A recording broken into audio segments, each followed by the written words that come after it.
Olá, pessoal, boa noite. Estamos aqui para mais uma live do Artemis Laboratório, a primeira de 2023. Desejo primeiro um feliz ano novo a todos, né, que sempre acompanham as nossas lives. E hoje vamos começar com um tema muito importante, aproveitando o nosso Janeiro Verde, né, para a gente falar um pouquinho sobre o câncer de colo de útero. Então vamos lá, a doutora Meiji.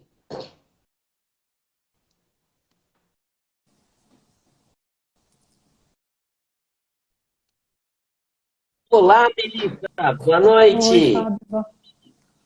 Boa noite, tudo bom? Boa Opa, você noite tá a de verde, que todos. bom. Não pensei nisso. Eu vim vestida a Certo. caráter. Bom, vamos começar então. Bom, boa noite, eu sou o Dr. Fábio Rocha Lima, médico patologista, diretor técnico aqui do Artemis Laboratório.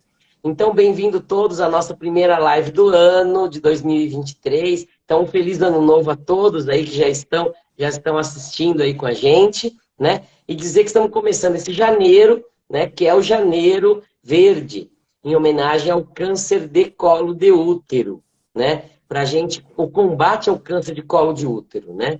Então, estamos hoje junto com a doutora Melissa, médica oncologista lá da Oncoclínica, né? Boa noite, Melissa. Por favor, se apresenta para o pessoal aí. Vamos lá. Boa noite. Para quem não me conhece, então eu sou a Melissa Fiorentini, eu sou oncologista clínica, atendo lá na Oncoclínica Dourados, junto com a doutora Viviane, com a doutora Harolda, enfim, a Keila, toda a nossa equipe multidisciplinar. E acho super relevante a gente conversar agora sobre câncer de colo de útero, não só porque esse é o mês dedicado, né, a gente a aprender um pouco mais as formas de prevenção da doença, mas porque também recentemente, esse mês, eu coincidentemente perdi uma paciente muito querida, foi uma das minhas primeiras pacientes aqui em Dourados, quando eu cheguei lá em 2017, e a, tive o privilégio de cuidar dela e de acompanhá-la durante toda essa jornada, e agora recentemente ela se foi, ela faleceu, então o tema do câncer de colo de útero é um tema que está me tocando especialmente esse mês, então o convite para a live Legal. foi super oportuno. Bom, vamos começar então. Primeiro quero pedir desculpa que a minha voz não está muito legal, que eu fiz uma cirurgia recentemente aqui, uma sinusectomia, ainda estou com a garganta meio ruim, o nariz meio entupido, então a voz aí não está colaborando muito, né? Mas vamos lá, a gente vai levando. Bom, Não, Fabinho, fica tranquilo, somos dois, então. Tu fica então tranquilo que tá tá bom. tudo certo. Bom, eu gosto sempre, né? Eu acho que é uma coisa muito importante a gente começar aqui, né? Eu gosto muito de falar nesse início das lives, né? Sobre o que é o órgão onde a gente está trabalhando, né? Então, né, falar um pouquinho, né, do colo do útero, né? Então, o útero, como todo mundo sabe, é um órgão do aparelho reprodutor feminino, né? Que é onde o bebê se desenvolve, né? O órgão onde a mulher, né, quando está grávida, recebe o feto e o bebê se desenvolve ali dentro, né? E tem uma parte inferior desse útero, que é o colo do útero, que é a parte do útero que está em contato com a vagina, né? E é nessa parte mais baixa, né, mais externa do útero, que é chamada de colo, que é onde se desenvolve o chamado câncer de colo de útero, né? Então, Melissa, vamos começar a conversar da doença, então, né? Por que a importância? Eu Pode acho falar. Não, eu acho interessante explicar antes, porque não é raro a gente pegar, às vezes, pacientes que confundem a vulva Sim, com a vagina, por exemplo, né? Chamam de vagina o que, na verdade, é a vulva, os grandes lábios, os pequenos lábios, e tem dificuldade de entender, mas é bem ilustrativo mesmo o que você falou. O útero é um órgão que, no formato de uma pera, eu sempre falo para os pacientes, pensa numa pera de ponta cabeça, tem aquela parte mais bojudinha e tem aquela parte mais estreita, né, que é o gargalo. A cola do útero vem depois desse gargalo e é o que você falou, é o que está em contato com a parede vaginal. Então, acho bacana fazer essa ilustração assim, para as pessoas às vezes exatamente, visualizarem. né? Mas vamos lá, Câncer, então. Pode falar. câncer Pode falar. de colo de útero se a gente for tirar câncer de pele, né, aqui no nosso país, é o terceiro câncer que mais acomete as mulheres. Então, as estatísticas do INCA foram atualizadas agora no finalzinho de 2022. Anteriormente, a gente estava com uma estimativa na faixa dos 15 mil. Agora, a gente já sabe que são mais de 17 mil novos casos de câncer de colo de útero estimados para esse ano de 2023.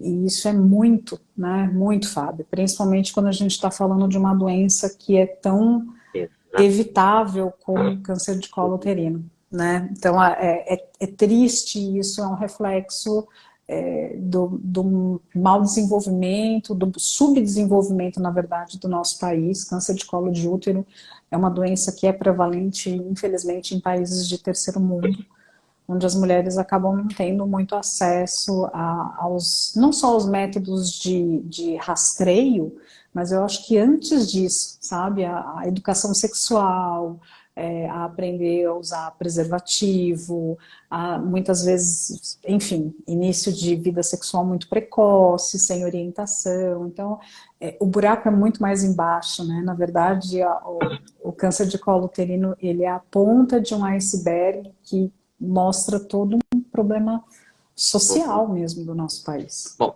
então você já tocou num assunto aí interessante, né? Que é essa questão da vida sexual, né? Que você tocou aí. Então é o seguinte, né? Acho que a gente tem que começar falando, né? Que nós estamos falando de um câncer que é transmissível sexualmente, né? De uma doença que tem uma causa específica, que é um vírus, que é o vírus HPV, né? Então, eu acho que a coisa mais importante para a gente falar nesse início é essa relação com esse vírus, né? E essa relação com a questão sexual da mulher, né? O HPV é uma família de vírus, né? Então são mais de 140 tipos. Quando a gente vai falar de tipos assim, especialmente relacionados ao câncer de colo uterino, são os dois mais importantes, são o 16 e o 18, que são os que estão essencialmente relacionados ao câncer de colo de útero, e a gente praticamente não vê câncer de colo uterino sem lesão por HPV prévia, né? Então, o HPV é um vírus que é silencioso, e acho que isso é o pior dos mundos. Às vezes, talvez se ele desse muitos sintomas, fosse melhor, porque as mulheres conseguiriam detectar e tratar um pouco mais rápido. Ele não é curável no sentido de não existe um remédio que a mulher ou o homem, enfim, aquela pessoa possa tomar e erradicar o vírus. E a maioria, isso é importante a gente falar, tá? Porque às vezes a mulher faz um preventivo e vem lá um HPV e se desespera, mas a maioria das mulheres consegue debelar, consegue eliminar o HPV sozinha, né? Seu próprio sistema imunológico dá conta do recado, e aí basta fazer um acompanhamento, uma média de 2 anos isso desaparece, mas em alguns casos isso não acontece. E quando não acontece, o vírus durante anos, tá? A gente está falando aí de décadas, não é uma coisa, não é tive HPV hoje, mês que vem posso ter um câncer de colo uterino, não, são anos e anos de agressão, de processo inflamatório crônico, de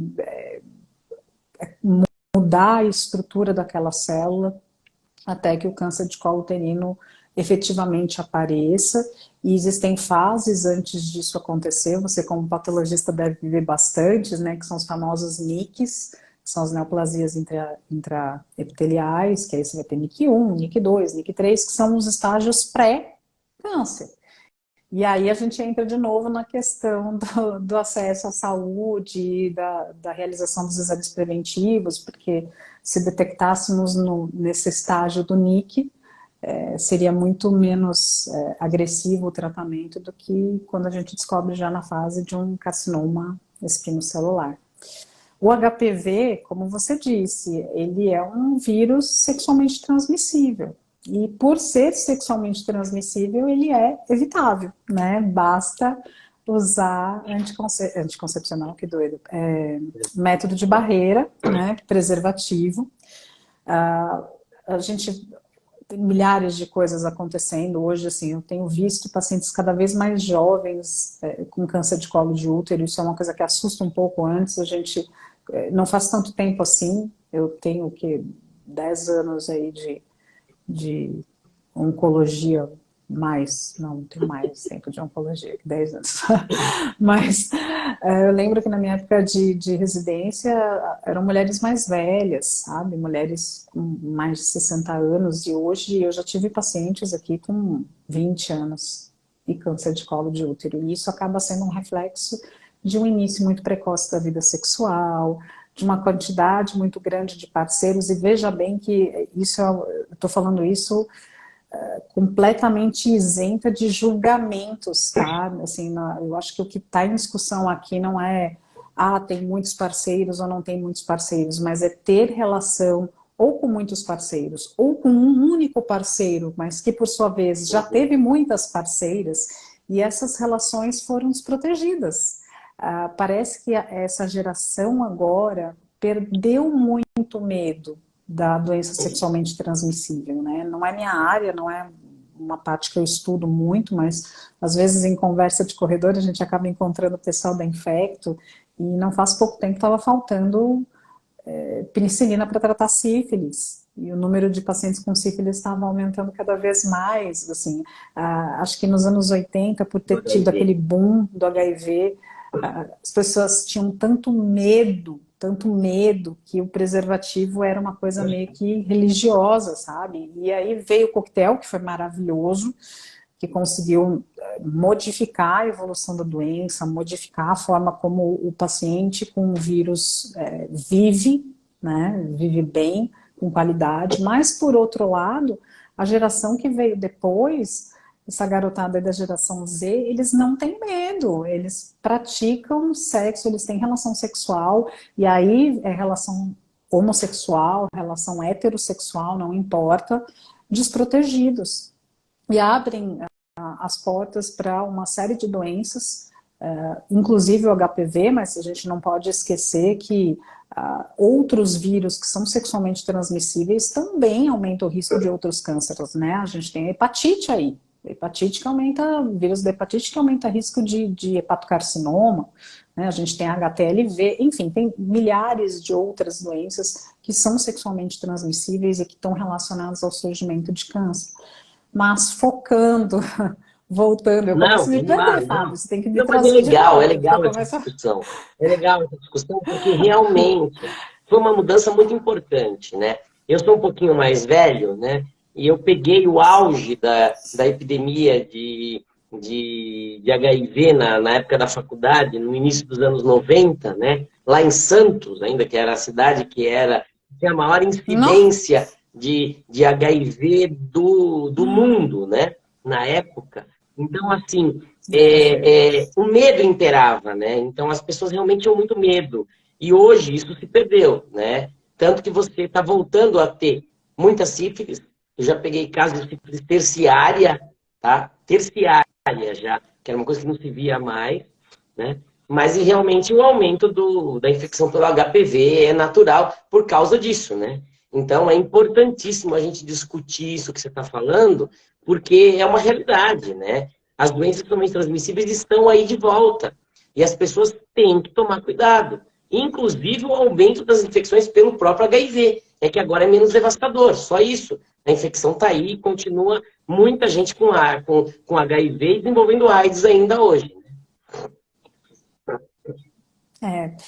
E no HPV, o que aumenta a minha tristeza, digamos assim, com relação ao HPV, é que além dele ser uma doença que é evitável com o uso do preservativo, a gente não pode esquecer que temos vacina, né? Então, a vacina quadrivalente, que vai proteger contra os tipos 16 e 18, que são os tipos que estão relacionados ao câncer de colo de útero, mas que também vai proteger contra o 6 e o 11, que são os que estão relacionados a aquelas lesões de herpes mesmo, herpes genital, que são aquelas lesões de verrugas, né, que aparecem em algumas pessoas que se contaminam por esses vírus.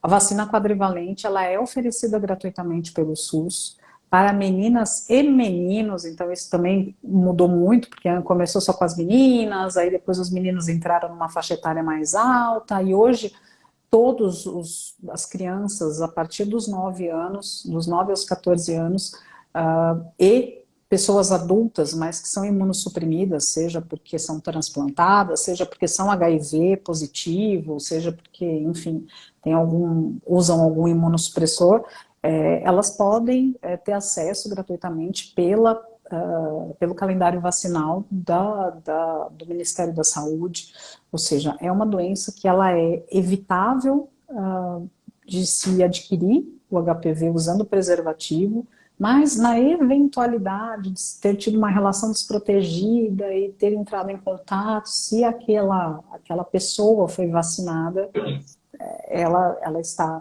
protegida, ela está imunizada. Ou seja, a gente tem tantas formas de evitar o contágio, de evitar se contaminar, e ainda assim, 17 mil novos casos estimados para esse ano, e ainda assim, o terceiro câncer que mais acomete mulheres no nosso país. Quando a gente vai para a região norte e nordeste, é o segundo, tá? Quando a gente pega a estatística do Brasil inteiro, isso se dilui um pouco por conta da região sul-sudeste, mas quando você vai para a região norte e nordeste, ele só perde para câncer de mama. Então é triste, sabe? É um reflexo a gente está falhando, a gente está falhando. Nós pais estamos falhando com os nossos filhos quando não vacinamos, né? E no começo da vacinação isso foi muito complicado, porque vinha com aquela história de que não, você está estimulando a sexualidade precoce, isso não tem nada a ver, não tem nada a ver. Então você não vacina para hepatite também, porque senão você está estimulando o início precoce de vida sexual. Assim, isso precisa ser feito um trabalho educativo com os pais. Não cumprir o calendário vacinal, ou seja, a vacina ela tem que ser feita em 2 doses, com intervalo de 6 meses, e a gente estava com um índice alto de crianças que recebiam a primeira dose, mas não eram levadas depois de 6 meses para receber a segunda dose, e aí tinham que começar o esquema do zero. Ou seja, a gente está falhando nesse sentido, e a gente está falhando em ensinar os nossos adolescentes, porque eles estão iniciando a vida sexual precocemente. Não adianta a gente querer trazer para hoje a nossa realidade da nossa adolescência, da nossa infância. É uma outra geração, eles começam a vida sexual de forma mais precoce. Então, lógico, eu acho que isso é muito individual, é de cada família, e nem cabe aqui a gente tentar também discutir muito sobre isso, porque é muito pessoal. E cada um vai ter um conceito de quando isso é ou não adequado, de como abordar isso com seus filhos, mas a informação está aí, eles recebem o tempo inteiro, são músicas, são vídeos, a internet, a informação está aí. E se a gente não sentar para conversar, eles vão inevitavelmente iniciar a vida sexual e não vão fazer da forma correta. E uma gravidez é o menor dos problemas que pode acontecer de tudo isso. Mas Melissa, você sabe, a gente discute esse assunto, né? Assim, mas eu acho que tem muito erro de comunicação, né? Eu acho que se ao invés de falar que é vacina contra o HPV, fosse falado que é vacina contra o câncer de colo de útero, eu acho que mudava a situação. Tinha que mudar o nome da vacina. Sabe por quê? As pessoas têm medo de câncer. As pessoas têm medo de câncer. As pessoas não sabem que câncer, muita gente não sabe que vírus é esse, que é HPV e qual a relação disso com o câncer, sabe? E quando você fala, olha, não tem uma vacina contra um tipo de câncer, eu acho que mudaria isso. Eu acho que a forma e o nome, a forma de trabalhar também é importante, sabe? Começar a falar, olha, é a vacina contra o câncer de colo de útero, não a vacina contra o HPV. Eu acho que esse... Não só de colo de útero, né? É a vacina contra o câncer de colo de útero, é a vacina contra o câncer de pênis, é a vacina contra o câncer de cabeça e pescoço, laringe, é a vacina contra o câncer do canal anal, assim, é a vacina, porque esse teste desse HPV, ele está relacionado a todos esses tipos de câncer que eu falei agora. Então, é fundamental, é fundamental. Eu acho que você está certo. Seria uma boa forma mudar a abordagem. Mas a gente, falando, né, você tocou num assunto importante, acho que é aí que a gente tem que entrar, né? Morrem muitas mulheres ainda por ano. Se eu não me engano, são mais de 5 mil mulheres por ano ainda morrem de câncer de colo de útero no Brasil, né? é uma estatística muito grande para um câncer, né, que tem um exame fácil, rápido, barato e que existe há mais de um século, que é o exame Barato. do Papa Nicolau, né? Quando a gente fala desse exame, as pessoas têm que ter noção que, por exemplo, se você pegar estatísticas americanas, né, dos Estados Unidos, na década de 30, o câncer de colo de útero é o que mais matava mulheres nos Estados Unidos. Hoje, ele é o sétimo, né?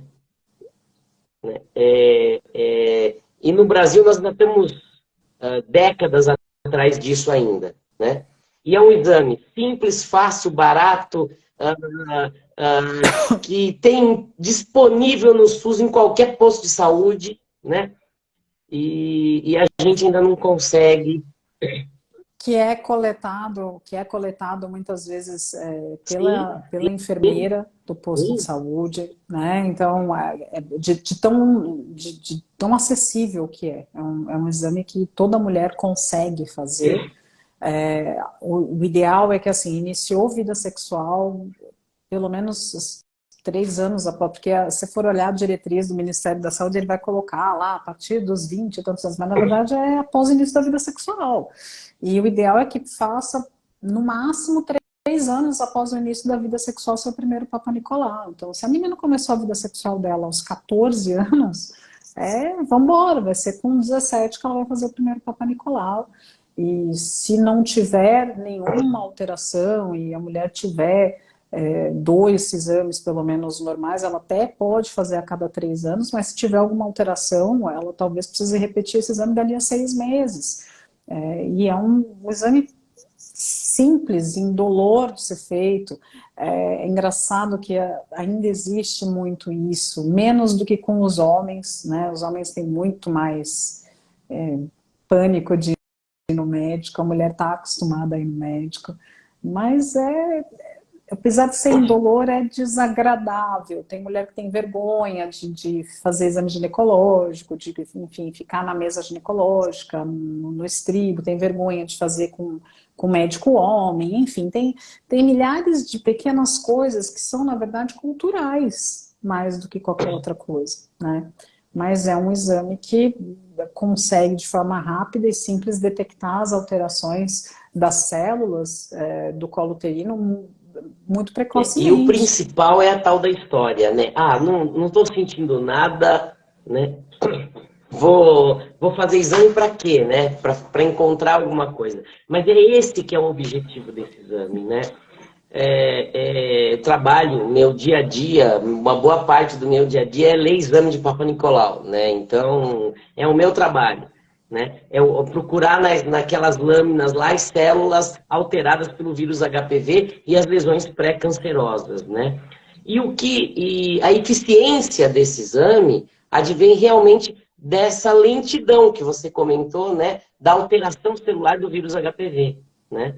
Então, o vírus HPV, ele leva, né, aí 10, 15 anos, até 20, para transformar uma célula normal numa célula de um câncer invasivo, né, que vai matar a pessoa. E mais, muito antes disso, ele causa alterações que a gente detecta no exame, né? E essas alterações a gente consegue Sim. tratar, né? Então, isso é o mais importante, é isso que a gente tem que mostrar, né, para as pessoas. É lógico que a gente não pode subestimar os outros fatores de risco, tá? O HPV, sem sombra de dúvida, é o principal, é o mais fácil de se prevenir, de se combater, e é o que vai ter maior impacto epidemiológico mesmo. Assim. Eu espero que daqui a 50 anos, quando a gente tiver uma quantidade grande de crianças, né, que hoje são crianças, mas que, enfim, vão envelhecer vacinados, a gente comece a ter uma estatística um pouco mais parecida com essa estatística americana que você citou. Mas lógico que a gente tem cigarro como um fator de risco, alimentação, obesidade como fatores de risco. Então são outros fatores de risco que também estão relacionados, mas que não chegam aos pés do HPV. Então, sem sombra de dúvida, acho que em termos de saúde pública é a principal medida, assim, incentivar a vacinação, incentivar o rastreio com o exame do Papa Nicolau de rotina e esclarecer aquela mulher, enfim, aqueles jovens, que o uso do preservativo ele é fundamental. E como a gente falou, é uma doença que é assintomática, a infecção pelo HPV é assintomática, ela não vai causar corrimento, ela não vai causar, salvo algumas exceções, mas não vai causar lesões, não vai causar dor, ela não vai dar sintoma algum, e aí você está transmitindo aquilo. Né? E às vezes você fala, mas não raro quando você pega, isso era muito comum no passado quando a gente lidava com aquelas pacientes mais velhas, né, que tinham câncer de colo de útero já com mais dos seus 60 anos, e essas mulheres falavam, mas eu só tive um parceiro na minha vida, né? Na época era comum, eu casei virgem, só tive um parceiro na vida, mas o seu parceiro não teve só você na vida, né? Então, é por isso que é importante. Às vezes, essa coisa da monogamia dá uma falsa sensação de segurança. Aquela mulher sente que, como ela só se relaciona com uma determinada pessoa, ela tem um parceiro fixo, e existe uma confiança plena. E às vezes existe mesmo, tá? Eu não estou querendo dizer que, você foi traído. Não, de forma nenhuma. É que a gente tem passado, né? A gente tem passado, E todo até mundo tem porque, passado, viveu né, e até experiências. porque o vírus HPV, você pode ter pego ele há anos atrás. Esse é um detalhe interessante. Quer dizer, o teu Exato. parceiro ou a tua parceira pode não ter te traído, mas ele pode ter trazido vírus de relações ou de parcerias anteriores né? Anteriores. Então, isso é um fato importante também do vírus HPV. Exato.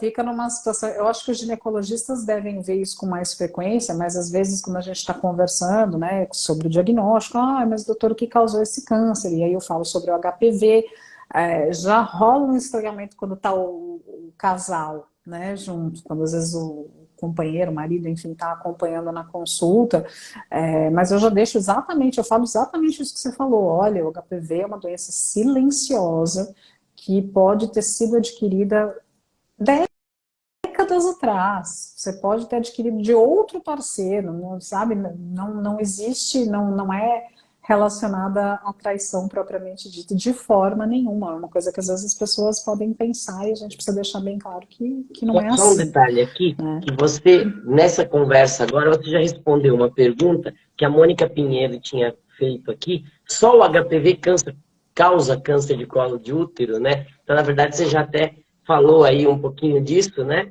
Que não é só o HPV, mas ele é o grande causador, né? Mas é ele, tá? Mônica. Mônica, né, que fez a pergunta. A Mônica, assim, eu vou te falar que difícil. Eu não vou botar a mão na Bíblia e jurar por Deus, mas eu tô tentando puxar aqui na minha memória algum caso que eu tive que não veio com HPV positivo e eu não, honestamente, Uhum. não tô lembrando. Eu Então, também. assim, a gente precisa fazer tudo certinho, porque é lógico, você ter uma alimentação saudável, você não fumar, você controlar o peso, são coisas que vão te ajudar na sua saúde como um todo, mas como a gente está focando muito em prevenção de câncer de colo uterino hoje, assim, a palavra-chave é HPV. Exatamente. Bom, pessoal, ó, deixa eu dar uns recados aqui. Primeiro, quem está chegando agora, entrou um pessoal agora, ou quem vai ter que sair, essa live está sendo gravada, tá? Ela vai estar disponibilizada daqui a pouquinho, assim que terminar, aqui no Instagram do Artemis, e amanhã já vai estar disponível no canal do YouTube, tá? Nós temos um canal do YouTube lá que já tem quase 70 lives nesses 2 anos que a gente tem feito aí. Então, quem quiser pode estar procurando lá. E, por favor, façam perguntas, tá? Igual a Mônica aqui, que já fez uma pergunta, porque são essas perguntas que vão engrandecendo aqui a nossa live e vão trazendo assuntos que, às vezes, a gente não Sim. abordaria se não tivesse a pergunta aí, né? Bom, então vamos lá, Melissa. Então tá, né? A paciente foi lá no ginecologista, colheu o Papa Nicolau, levou lá no laboratório, lá no Artemis, eu olhei e vi uma lesão lá, né? Vi a lesão, uma lesão pré-cancerosa ainda, né? E aí, o que acontece com essa paciente? Acho que isso é muito legal, a pessoa poder entender, né? Eu tô com NIC 2, eu tô com NIC 1, vou ter câncer, vou morrer. Não, não é isso. Acho que isso é legal explicar, né? Para a pessoa poder entender a diferença dessas lesões pré-cancerosas e do câncer em si, né? Sim, isso acaba ficando até mais na Sim, seara do ginecologista, né? Eu raramente tenho sim, essa oportunidade de chegar uma paciente para mim com NIC. Na verdade, quando chega, são minhas pacientes de outras coisas, que têm câncer de mama ou câncer de, sei lá, intestino. E às vezes eu peço, eu pergunto, e aí, já fez seu Papa Nicolau esse ano? Ah, não, então eu vou pedir. Depois você passa no ginecologista e leva. Mas, enfim, lógico que essa mulher que descobriu um NIC3, por exemplo, ela não vai precisar fazer um procedimento cirúrgico radical, ela vai fazer uma conização, ela vai fazer uma traquelectomia, né, que eles falam, que é retirada de um cone, né? Então, se a gente pensar que o colo do útero, tem um orifício, mas ele é, como eu falei, uma perinha, tira como se fosse um conezinho daqui, um pedacinho, e isso preserva a fertilidade. A mulher, se não tiver tido filhos, continua sendo capaz de gestar, assim, vida que segue, vida normal, diferente de quando a mulher descobre já um carcinoma epidermoide de colo de útero, ou adenocarcinoma, que é um outro tipo que não é tão comum, mas quando ela descobre um câncer propriamente dito, que aí a gente vai ter que sentar e discutir cirurgia radical mesmo, né? E aí, por cirurgia radical, subentende-se retirar o útero como um todo, retirar anexos muitas vezes, dependendo, que são os ovários, né? O tubo uterino, enfim. E aí, isso sim vai causar uma esterilidade. Em algumas situações, quando a doença está num estágio muito precoce, já é um câncer, mas está num estágio muito precoce, até, e a mulher nunca teve filhos, deseja preservar a fertilidade, até é possível discutir fazer uma retirada só do colo de útero e preservar o corpo do útero, é possível ser feito, tá? Mas o usual é partir para uma cirurgia radical. E quanto mais avançada tiver a doença, né, menores ficam as opções da mulher para tratar. Então, às vezes as mulheres têm muito medo quando a gente fala, não, tem que operar, tem que tirar o útero, tem que tirar o ovário, elas se assustam muito com isso. Falam, mas não dá para tratar de outra forma que não seja operando? Até dá, mas quando a gente vai para um tratamento combinado de químio com radioterapia, é porque normalmente a cirurgia não é possível, porque a doença já está avançada demais. Tá? Então, isso é importante também a gente reforçar. A cirurgia é maravilhoso quando a mulher tem a possibilidade de fazer. Faça, porque é o que vai aumentar suas chances de cura. E aí sim, dependendo do resultado dessa cirurgia, o oncologista vai sentar junto com o radioterapeuta e vai definir qual que vai ser o próximo passo, se vai precisar fazer só rádio, se vai precisar fazer rádio e químio. Quando o cirurgião manda para a gente logo de cara, é um sinal de que a doença já está comprometendo ali a região da pelve feminina, né, que é aquela região entre os nossos dois ossinhos aqui a asinha, eu brinco que é aquela asinha que a gente tem, aquela asinha do quadril, aquela região que está dentro ali da bacia, já está, aquelas vísceras já estão muito comprometidas. E o útero, ele é uma estrutura que é muito próxima de bexiga, ele é muito próxima do reto, que é a porção final do intestino. Então, a doença facilmente consegue, por continuidade mesmo, ela vai crescendo e vai invadindo, é a natureza do câncer, tá? Ele só sabe fazer isso.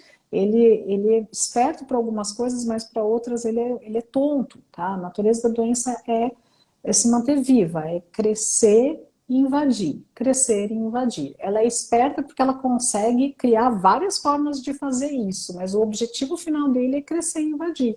Então, se a gente não fizer nada, os sintomas começam a aparecer, né? E aí eu acho bacana a gente falar um pouquinho sobre isso também, porque os sintomas no começo eles são frustros, sabe? Eles são sutis.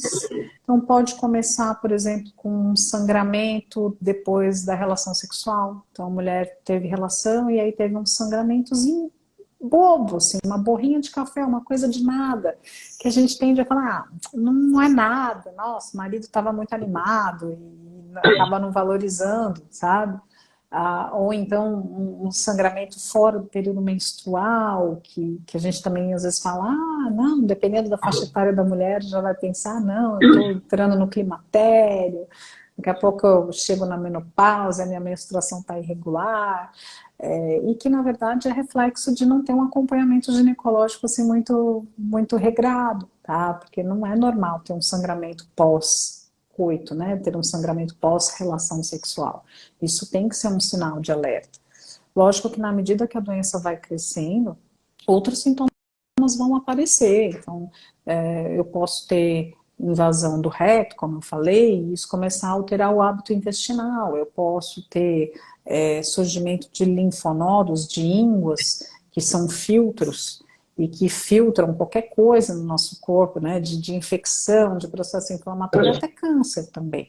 Então, podem ter o surgimento dessas ínguas, e aí às vezes a mulher fala, é um pelinho que encravou, é uma injeção que eu tive que tomar, e não valoriza, e vai postergando, e vai postergando, e vai postergando, e aí infelizmente quando descobre, já descobre num estágio que a doença está mais avançada. Então acho que o maior sinal de alerta é que a gente precisa não só ouvir nosso corpo e perceber quando algo de diferente aconteceu. Poxa vida, eu nunca tive sangramento depois de ter relação, por que isso está acontecendo agora? Ou minha menstruação sempre veio normalmente, por que agora eu estou tendo esses sangramentos que não deveriam estar acontecendo?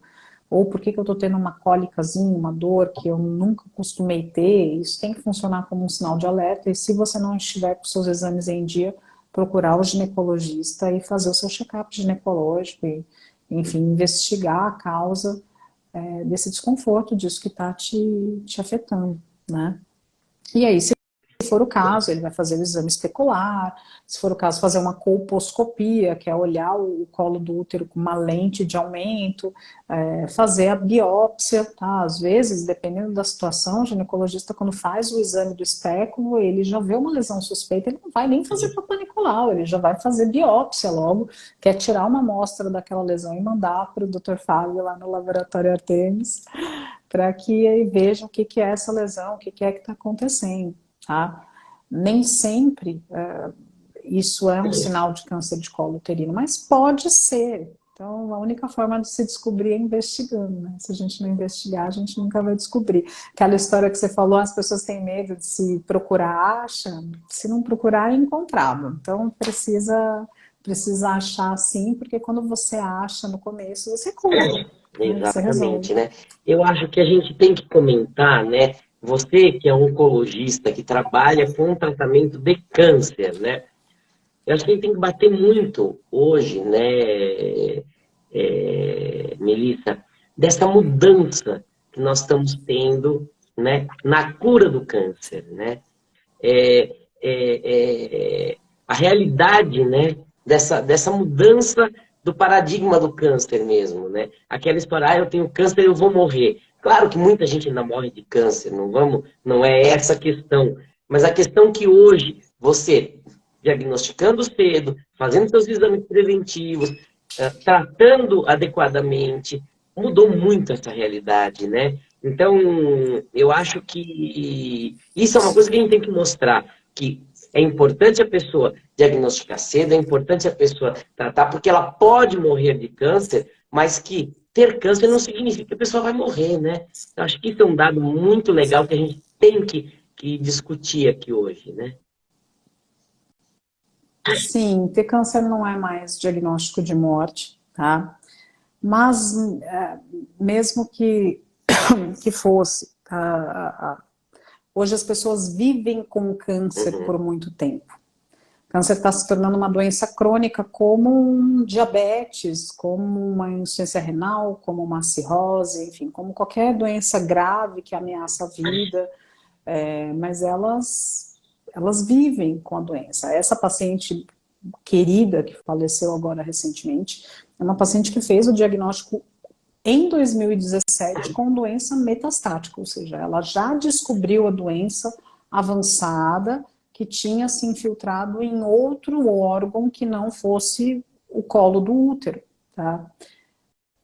E mesmo tendo uma doença metastática, que era não curável dentro da realidade de conhecimento que a gente tem hoje, porque isso a gente também tem que entender que as coisas mudam muito rápido, né? Essa paciente, quando começou a tratar, por exemplo, não tinha acesso à imunoterapia.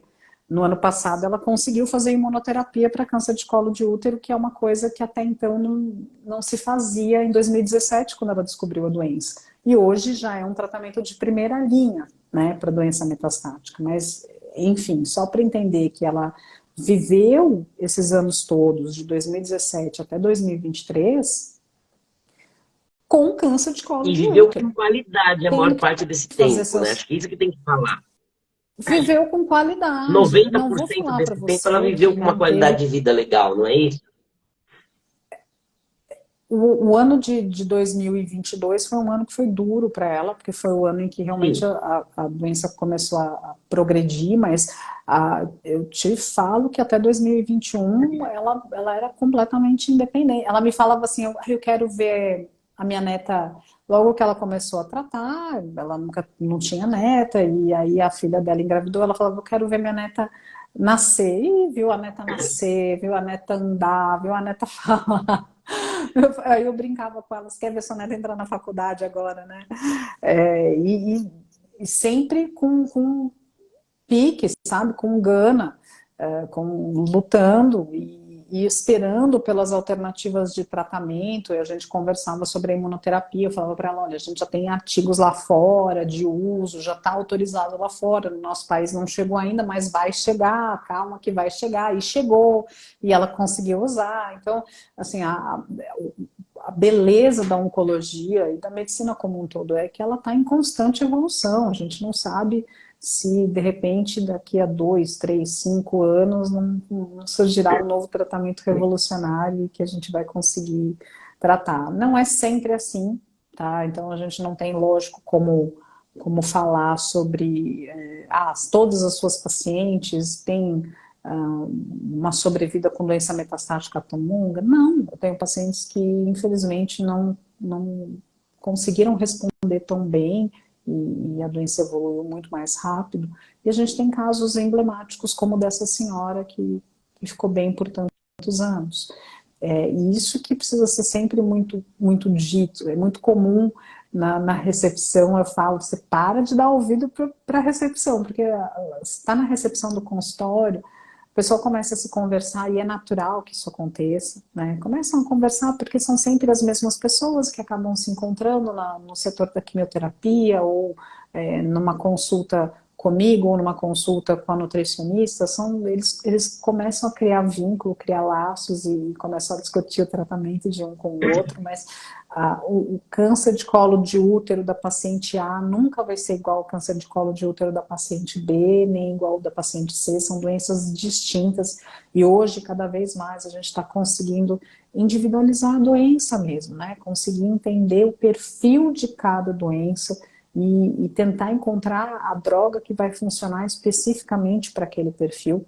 Em alguns tumores isso já está muito mais evoluído, câncer de pulmão, câncer de mama, meu Deus do céu, você sabe, é uma infinidade, né? Você vai fazer o painel genético, os testes de moleculares, meu Deus, é uma infinidade de coisas que você tem que solicitar e cada coisa vai ter sua droga alvo específica, e eu espero que isso chegue até o câncer de colo uterino também.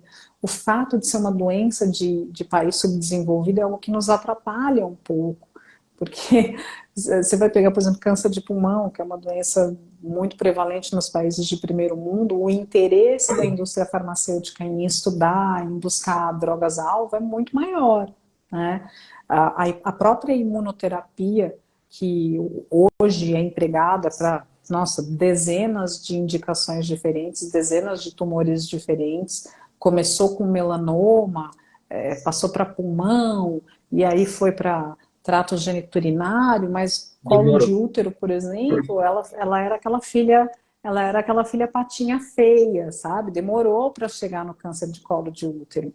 E por mais que a gente não queira pensar nesse viés econômico, social, é algo que é uma realidade, né? Lógico, a indústria farmacêutica é uma empresa, o objetivo é lucrar. Se eles puderem fazer isso e ainda ajudar a curar muita gente, que bom, mas existe uma questão que eles precisam ter um retorno financeiro daquele investimento que eles fizeram, e aí, infelizmente, eles vão priorizar aquelas doenças que vão dar esse retorno mais rápido, né? Tudo isso nossa senhora, dá para ficar horas falando sobre isso, mas é importante entender isso, que o tratamento vai ser cada vez mais direcionado, cada vez mais específico, cada vez mais voltado para o perfil daquela paciente, daquela mulher, e, se Deus quiser, com cada vez mais taxas de cura e de Que é o que a gente resultado fala, positivo. né? A gente hoje vê a medicina personalizada, né? Que está até no nome do meu laboratório ali, né? Que a gente hoje, você fala, eu tenho câncer de mama, e a outra pessoa tem câncer de mama, não é a mesma doença, né? Cada um tem uma doença específica. Então, isso é a personalização mesmo, né?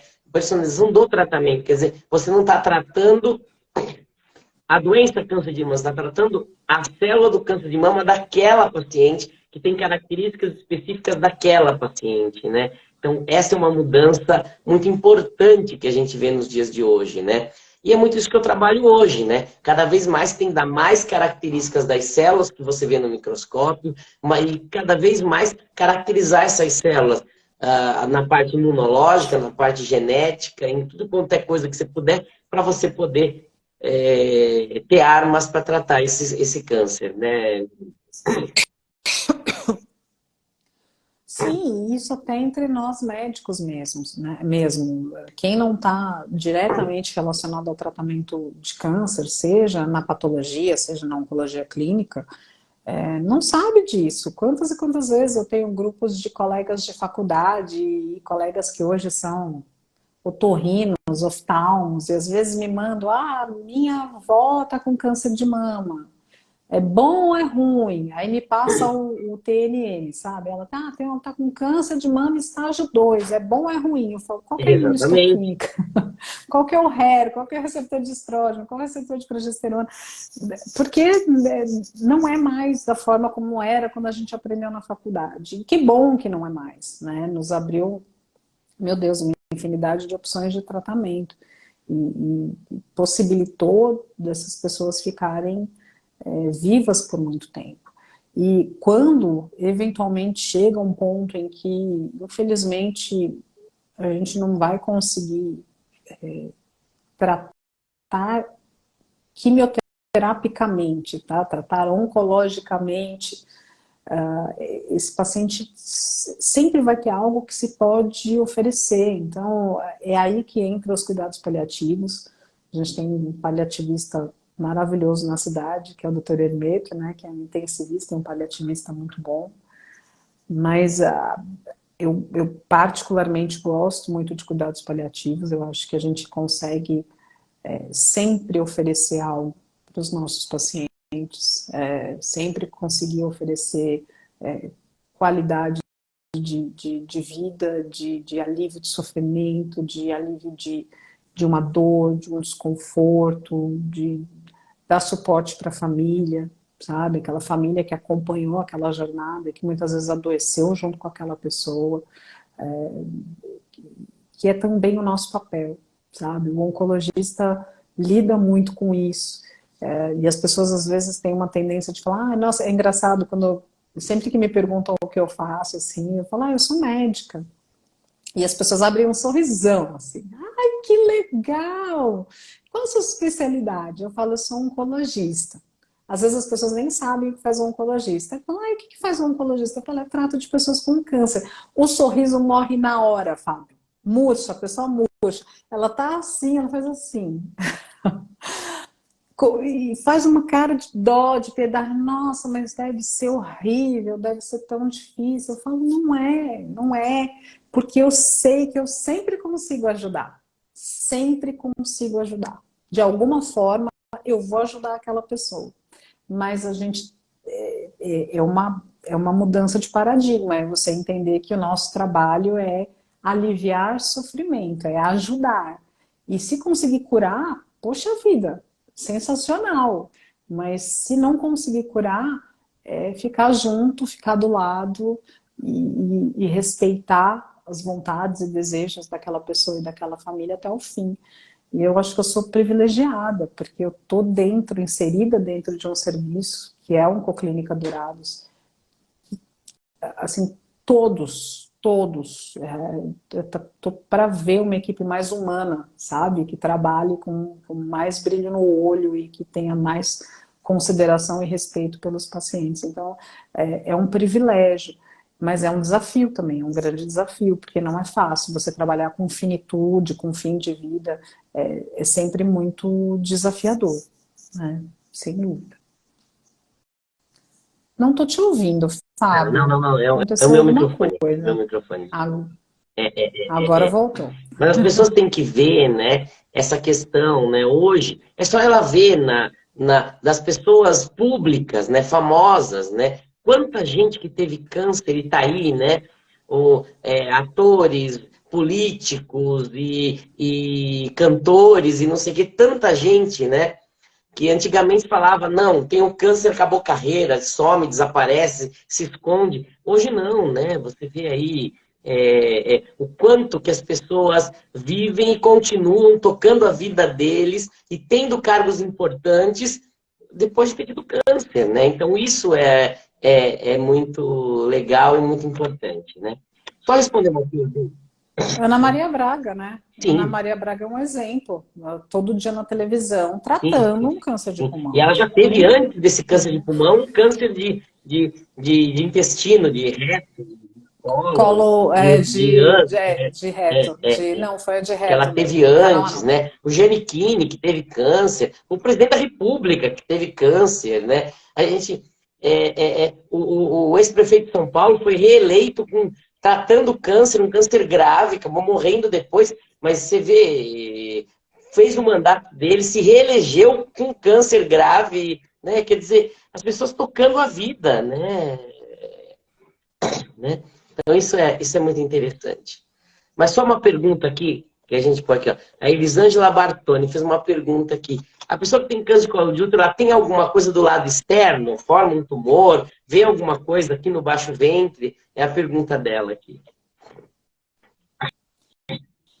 Depende, tá, Elisângela? Para isso acontecer, normalmente a gente tem que ter uma doença já num estágio mais avançado. Então, é aquilo que eu falei, a doença, ela é uma burra inteligente, né? Para conseguir o que ela quer, ela cria vários mecanismos, mas o objetivo final é um só: crescer, invadir, crescer, invadir, crescer, invadir. Então, ela, na medida que vai crescendo, ela vai invadindo todas aquelas vísceras que estão ao seu redor.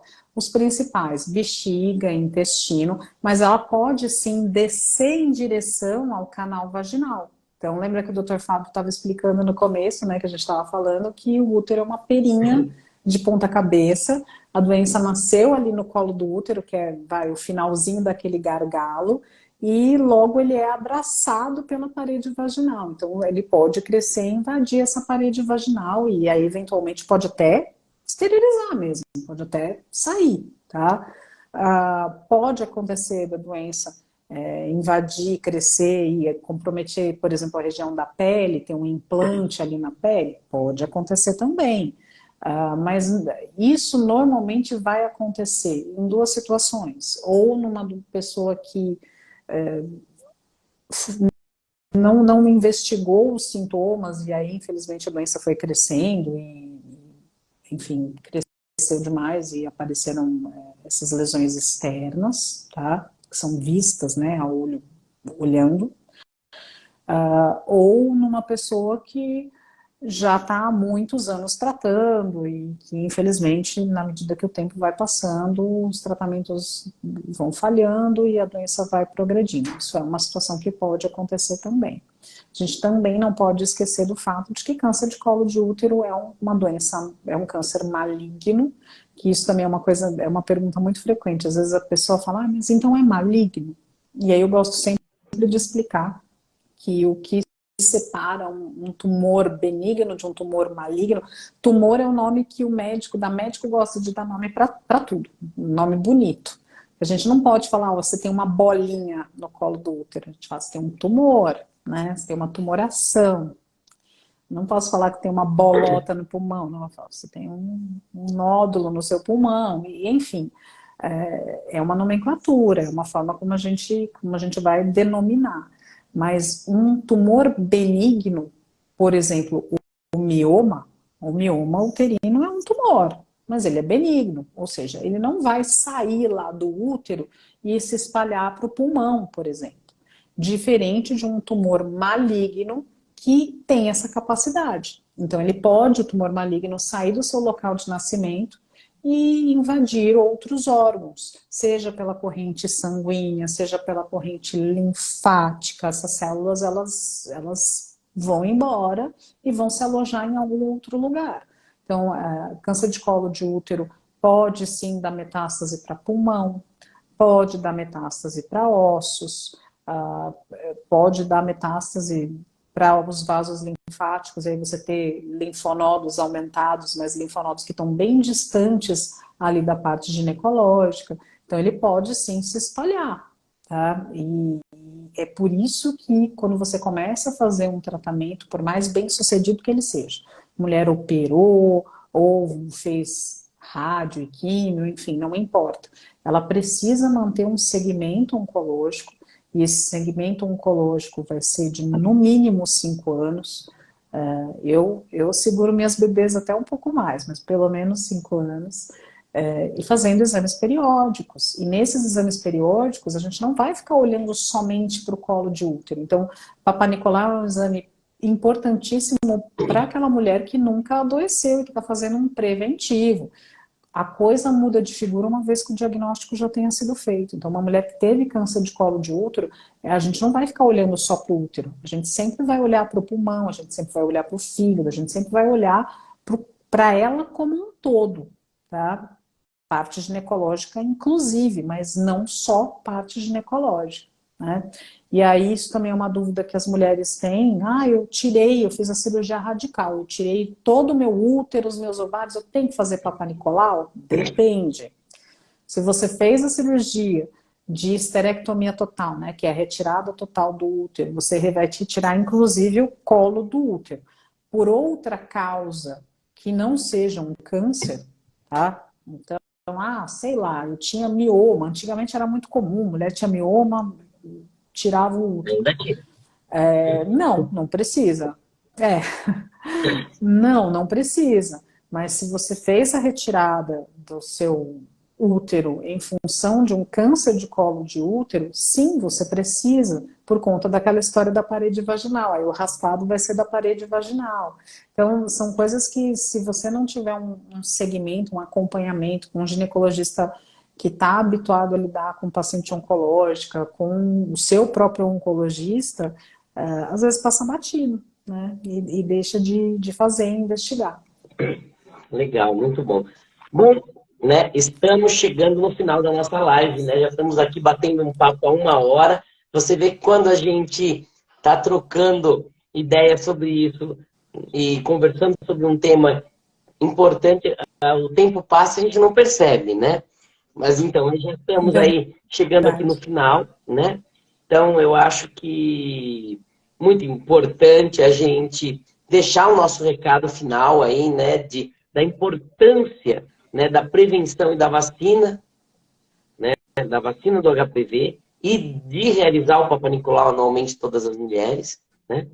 E para a gente deixar essa mensagem desse Janeiro Verde, né, Melissa? Sim, fundamental, tá? Então, mulheres, se faz muito tempo que vocês não fazem seus exames de rotina ginecológica, vamos começar 2023 com o pé direito, né? Marquem seus ginecologistas, vamos começar fazendo a rotina, e lógico que a gente está focando aqui em câncer de colo de útero e falando de Papa Nicolau, mas eu já vou estender para tudo. Marquem sua mamografia, marquem o seu ultrassom transvaginal para a gente ver os ovários, façam seu Papa Nicolau, e se eventualmente encontrar alguma lesãozinha ou encontrar um HPV, primeira coisa, respira fundo, não pira, inspira e não pira, tá? O HPV, como eu falei, é um vírusinho que na maioria das vezes seu próprio corpo vai dar conta de debelar. O que você vai precisar é vigiar, tá? Fazer uma vigilância. E para as mulheres que têm filhos, meninos e meninas, por favor, vacinem seus filhos, tá? A vacina é segura, absolutamente segura. É uma vacina que já é usada no mundo inteiro, que vai prevenir, vai imunizar contra os 4 piores tipos, são os 4 tipos de HPV que estão mais relacionados à doença, o 6 e o 11 que estão relacionados ao herpes, o 16 e o 18 que estão relacionados ao câncer de colo de útero, de cabeça e pescoço, de canal anal, de pênis, enfim, é importante não só para as meninas como para os meninos também, tá bom? Então, a mensagem final que fica para mim fundamental é essa, assim, faça seus exames preventivos, use preservativo quando está tendo relação sexual e, por favor, vacinem suas crianças. Muito bom. E dizer que aqui, né, no Artemis, a gente tem toda a gama de exames aí para que você precisa, tá? Desde o Papa Nicolau. Então, se você colher o seu exame, seu Papa Nicolau lá do seu ginecologista, pode trazer aqui para a gente analisar. Se você quiser colher aqui com a gente, nós temos também uma equipe para fazer a coleta do exame de Papa Nicolau aqui mesmo no laboratório também, tá? E se você fizer uma biópsia de colo de útero, operar o seu útero, tiver uma cirurgia, precisar do exame anatomopatológico nessa peça, ou outros exames complementares, caso necessário, o Artemis Laboratório está à disposição de vocês, tá? Para a gente poder fazer esses exames. Eu estou sempre lá. Se precisar conversar comigo, eu estou sempre lá no laboratório, né? Então, estamos sempre à disposição para tentar atender vocês da melhor forma possível, né? Então, é uma doença que é o meu dia a dia, que a gente trabalha efetivamente com isso, né? Então, estamos à total disposição ali para o que vocês precisarem, né? Então, acho que é isso. Diga. Mas você já sabe, né, Fabinho? Você já sabe que você é prato da casa, que eu fico ligando para te aborrecer toda hora, para discutir caso. Tenho certeza que a Viviane, o Haroldo, os meninos da cirurgia, o Vitor e o Flávio também devem fazer a mesma coisa. Então, acho que a porta também está aberta dos dois lados, precisando, a Oncoclínica está à disposição. A gente trabalha junto já há bastante tempo, né? Eu já estou aí há 17 anos trabalhando com patologia em Dourados, né? Vai quase para 18 anos, né, trabalhando aqui na cidade, né? Entre o meu tempo de LAPAC, de Artemis, vamos completar 18 anos agora. Então, é bastante tempo aí na cidade, né? E estamos aí para ajudar no que for possível, né? Bom, pessoal, semana que vem nós temos uma live aí que nós vamos falar de um outro tema importante, que é a parte do Janeiro Branco, né?